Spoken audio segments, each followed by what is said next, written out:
இப்போ வந்து பார்த்தீங்கன்னா, ரீசென்ட்டா வந்து மன்சூர் அலிகான் சார் வந்து வளர்ந்துகிட்டு வர டைம்ல அவருக்கு உடல்நலக்குறைவு ஏற்பட்டிருக்கு இல்லையா? இதுக்கு ஆமா. பின்னாடி எதனா காரணம் இருக்கா? இருக்கு. ஒரு பெண்ணால ஒரு சதி வேலையும் நடந்துகிட்டு இருக்கு.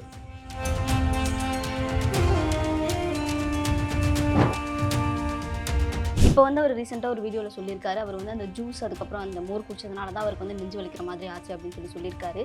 இது இயற்கை தானா இல்ல எதனா சூழ்ச்சியா? எதிரிகள் செய்யக்கூடிய சூழ்ச்சிகளா கூட இருக்கலாம். இவரை பொறுத்த வரைக்கும்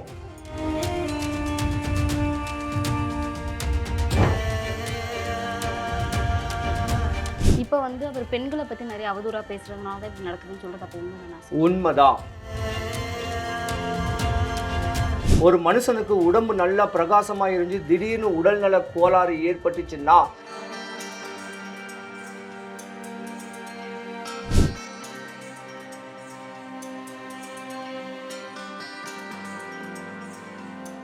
ரிஃப்ளெக்ட் ஆன்மீகம் நேயர்களுக்கு வணக்கம். இன்னைக்கு நம்ம கூட அகோரி கேஜிஎஃப் அவர்கள் இருக்காங்க. அவங்க கூட பேசி நிறைய விஷயங்கள் தெரிஞ்சுக்க போறோம். வாங்க பேசலாம். வணக்கம் ஐயா. சிவாய் நம. தொல்லை இரும்பிறவி சூழும் தடை நீக்கி அல்லல் அறுத்து ஆனந்தமாக்கியதேன் எல்லை மறுவார் நெறியலிக்கும் வாத ஊர் எங்கோன் திருவாசகம் எனும் தேன். ரிஃப்ளெக்ட் ஆன்மீக சேனலை பார்த்துட்டு இருக்கிற அன்பர்கள் எல்லாருக்கும் வணக்கம். நான் உங்கள் ஜோதிடர் கருப்புசாமி, கேஜிஎஃப். இப்போ வந்து பார்த்தீங்கன்னா, ரீசென்ட்டா வந்து மன்சூர் அலிகான் சார் வந்து வளர்ந்துகிட்டு வர டைம்ல அவருக்கு உடல்நலக்குறைவு ஏற்பட்டிருக்கு இல்லையா? இதுக்கு பின்னாடி எதனா காரணம் இருக்கா ஐயா? இருக்கு. 2024 ஜனவரி மாசத்திலிருந்து இந்த 4 மாச காலமாவே அவருக்கு இன்னலும் துன்பமும் இருக்கு. ஒரு பெண்ணால ஒரு சதி வேலையும் நடந்துகிட்டு இருக்கு. உள்ளூர் இல்லாம வெளியூர அண்டை மாநிலமா இருக்க வேண்டிய ஊர்ல பல இன்னல் துன்பம் செஞ்சு வச்சிருக்கிறனால அவர் இன்னைக்கு இந்த நிலைமைக்கு ஆளாயிருக்கிறாரு. இதுதான் அவருடைய அமைப்பு. சரியா? ஒரு பெண் செஞ்ச சதி இவருக்கு இன்னைக்கு இருக்கக்கூடிய தொந்தரவுல மருத்துவமனையில் அட்மிட் பண்ணக்கூடிய அளவுக்கு உண்டான நேரத்தை அது உண்டு பண்ணி இருக்குது. ஆனால் கம்பீரத்தில் கர்ஜனையில் அப்படி ஒரு போல்டாக பேசக்கூடியவர், அன்புக்கும் பண்புக்கும் அடிபணியக்கூடியவர், அதிகாரத்தில் யாராக இருந்தாலும் எவராக இருந்தாலும் வந்து பாருன்னு சொல்லக்கூடிய நம்ம கேப்டனுக்கு அடுத்து இவரைத்தான் சொல்லுவேன் தைரியத்தில். அப்படியாப்பட்டவருக்கு ஒரு பெண் செஞ்ச சதி இன்னைக்கு இப்படி இருக்கக்கூடிய காரணம்னு சொல்லுவேன். இப்போ வந்து அவர் ரீசெண்டா ஒரு வீடியோல சொல்லியிருக்காரு. அவர் வந்து அந்த ஜூஸ் அதுக்கப்புறம் அந்த மோர் குடிச்சதுனால தான் அவருக்கு வந்து நெஞ்சு வலிக்கிற மாதிரி ஆச்சு அப்படின்னு சொல்லியிருக்காரு. இது இயற்கை தானா இல்ல எதனா சூழ்ச்சியா? இது சதிவேலை நடக்கிறது கூட வாய்ப்பு இருக்கு. யார் ஒருத்தர் நெஞ்ச நிமித்தி தைரியமா போல்டா பேசக்கூடியவங்களை ஆஃப் பண்றதுக்கு எதிரிகள் செய்யக்கூடிய சூழ்ச்சிகளா கூட இருக்கலாம். இவரை பொறுத்த வரைக்கும் ஒரு பெண்ணால தான் இந்த இடையூறுலே வரும். அது காடு மலை கடல் எங்கே போனாலும் தன்னந்தனியாக இருந்தாலும் இந்த மாதிரியான விபரீதங்கள் நடக்கக்கூடிய அமைப்புக்கு செஞ்சது. இந்த சின்ன தண்ணி குடிச்சா கூட அதை அடைக்கிறதுக்கு உண்டான வாய்ப்பு நிறையா இருக்கு. இவருக்கு அப்போனா வந்து சூழ்ச்சிகள் நிறைய பேர் சுற்றி இருந்து பண்ணுறாங்க அப்படிங்கிற மாதிரி சொல்கிறீங்க. உண்மைதான். பெண்ணால தான் இடையூறுள். இவருக்கு எதிரிகள் யாரும் கிடையாது. இந்த ஜனவரி மாதத்துலேருந்து ஒரு பெண் செஞ்ச சூழ்ச்சியும் தந்திரமும் பல விதமான தொந்தரவுகள் தான் இவர் உடம்பையும் இவருக்கு பல இன்னலையும் உண்டு பண்ணி கொடுக்கு. இப்போ வந்து அவர் பெண்களை பற்றி நிறைய அவதூறாக பேசுறதுனால தான் இப்படி நடக்குதுன்னு சொல்கிறது அப்போ உண்மைதானா? உண்மைதான்.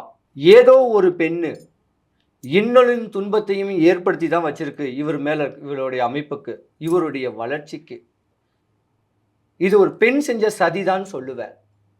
ஆனால் இந்த சதினால தான் இவருக்கு இடையூறு நடந்துக்கிட்டு இருக்கு இவருடைய அமைப்புக்கு.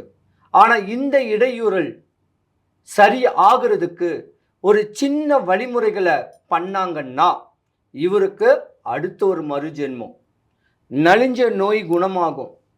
தொலையும் பண்ணி வச்சது கூட அது விருத்தியாகி தெளிவாகிறதுக்கு உண்டான ஒரு வழியும் உண்டு. இவர் வந்து இந்த மாதிரி பிரச்சனைகள்லாம் இருக்கு இல்லையா ஐயா? இதுக்கு எதனா பரிகாரங்கள் இருக்கா? சின்ன வழிபாடு இவருக்கு வரக்கூடிய பெரிய இன்னலை கூட காப்பாற்றி கொடுக்கும், மறு ஜென்மத்தை ஏற்படுத்தி கொடுக்கும். இவங்க குடும்ப உடையதாரிகளோ இல்லை இவங்க சொந்த பந்தங்களோ இல்லை இவருடைய நண்பர்களோ சரியா இவங்க யாராவது நம்ம இந்து கோயில் இருக்க வேண்டிய உக்ரமாக இருக்க வேண்டிய கோயிலுக்கு ஆணும் பெண்ணும் பின் இருக்கிற கல் நாகம் வாங்கி இவர் பேருக்கு பிரதிஷ்டை பண்ணாங்கன்னா இவர் தலைமுடி கூட கொட்டாது. அந்த மருந்து வெளியே போயிடும். அந்த மனம் தைரியமாக தெம்பா இருப்பார். உடலுக்கு ஒரு சர்ஜரியோ ஒரு தொந்தரவு தொலையும் வராது. எப்பேற்பட்டவன் யார் வேணா என்ன வேணா செஞ்சிருந்தாலும் இந்த சின்ன நாக பிரதிஷ்டை அவரை வாழ வச்சு கொடுக்கும். இதை மட்டும் செய்ய சொல்லுங்க, குறையில்லாமல் இருப்பார். இவர் வந்து இவ்வளோ நாள் எதனா ஒரு விஷயங்கள் செய்ய தவறிட்டாங்களா ஐயா? இந்த மாதிரி ஒன்று நடக்குது, யாரோ வச்ச சூனியம் நம்மளை அஃபெக்ட் பண்ணுதுன்னா இவங்க இவ்வளோ நாள் எதையும் செய்ய தவறிட்டாங்க. அணையிற விளக்கு தான் பிரகாசமா எரியும். ஒரு மனுஷனுக்கு உடம்பு நல்லா பிரகாசமா எரிஞ்சு திடீர்னு உடல்நல கோளாறு ஏற்பட்டுச்சுன்னா அது வந்து யாரோ எவரோ சூனியம் பண்ணியிருக்காங்க தான் அர்த்தம். ஒரு மனுஷனுடைய ஆயுள் காலம் 75 வயசு 3 மாசம் 13 நாள்.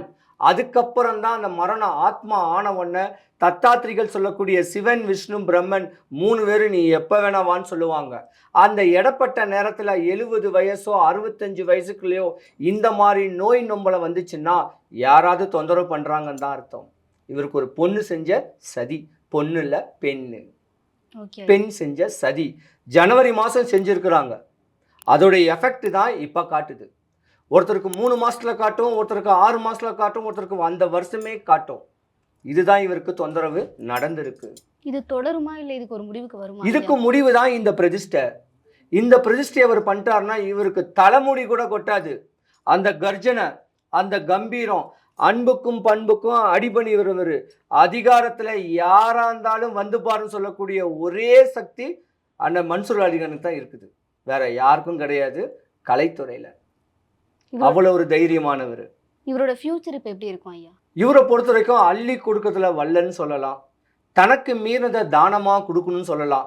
சம்பாதிக்கிறத பாதி மக்களுக்கு கொடுத்து தான் அதில் வாழ்ந்து சந்தோஷமாக வாழணும், தான் பிள்ளை பொண்டாட்டிங்களோட சந்தோஷமாக வாழணும்னு சொல்ல எண்ணங்கள் தலைவர் கேப்டனுக்கு அடுத்து இவருக்கு தான் இருக்குது. இல்லறத்தில் அற்புதம் அப்படி இருக்கக்கூடிய தன்மை உண்டு. உடல்நிலை எப்படி இருக்கும் ஐயா?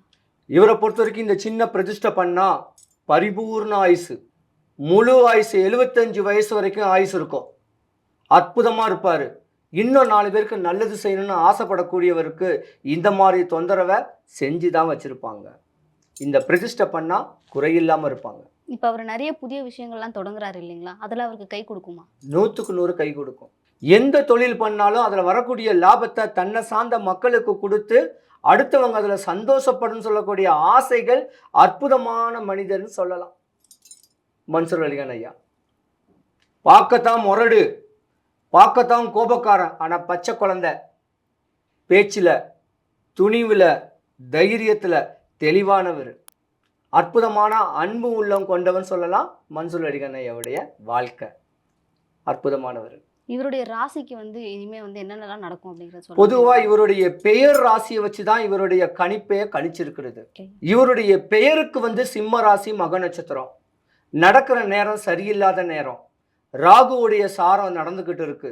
அது விஷமா கூட உட்கொள்ளலாம், இல்லை இன்னல்கள் வரலாம், இல்லை தேவையில்லாத சூழ்ச்சிகள்னால கூட இவருக்கு உடல் உபாதைகள் ஏற்படக்கூடிய தருணம் நடக்கும். இந்த சின்ன பிரதிஷ்டை தலைமுடி கூட அவருக்கு கொட்டாது. அப்படி தைரியமாக இருப்பார். இன்னும் 4 பேருக்கு கொடுத்து உதவக்கூடிய சக்தி அந்த அம்பாளுகளுக்கு பரிபூர்ணமாக கொடுப்பாங்க. இதுல இருந்து அவர் வந்து வெளியே வர்றதுக்கு இன்னும் எவ்வளோ நாள் ஆகும்? இந்த பிரதிஷ்டையை பண்ணிட்டாங்கன்னா, வர சித்திரை வருஷப்பருப்புக்குள்ளே யாராவது பண்ணிட்டாங்கன்னா இவருக்கு ஒரு நோயும் வராது, ஒரு தொந்தரவும் வராது. யார் எவரும் ஒன்றுமே பண்ணாலும் பழிக்காது. அந்த கர்ஜனையோட தான் இருப்பார், கம்பீரமாக இருப்பார். நெஞ்ச நிமித்தி நடக்கிறதுல அந்த தெம்பு எப்பயுமே இருக்கும். இவ்வளோ நேரம் வந்து அவரை பற்றி நிறைய விஷயங்கள் சொன்னீங்க. அவர் மீண்டு வர்றதுக்கான விஷயங்கள்லாம் எங்களுக்காக சொன்னீங்க. உங்கள் நேரத்துக்கு ரொம்ப நன்றி ஐயா. எல்லாம் நிறைவாகட்டும். நினச்ச காரியம் எல்லாருக்கும் நடக்கட்டும். சிவாய நம.